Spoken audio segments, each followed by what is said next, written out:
Hello mga kabudol. Ito yung yung nangyari sa bangle ko. Pero swerte pa rin ako kasi nakita ko siya. Nahulog siya.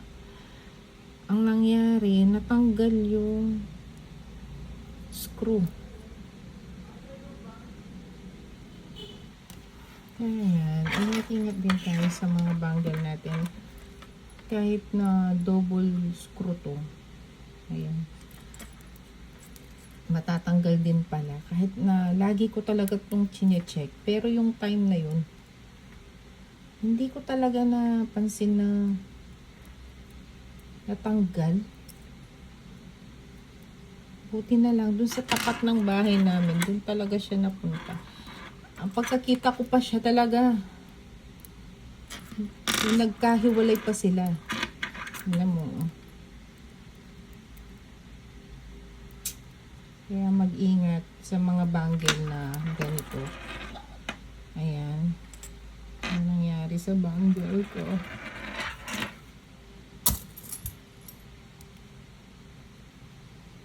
Ayan. Ayan ang dent niya. Kasi parang may sasakyan na dumaan. Ayan. Ayan ang dent niya. So, tatanong ko kung maayos to. Ayan. Para maging okay na naman siya. Ayan. Kaya, ingat kayo kahit na dalawang screw to, mag-ingat pa rin kayo. Kasi hindi mo alam. Yung mga screw niya, minsan hindi talaga mahigpit. Kaya, yun lang. Salamat.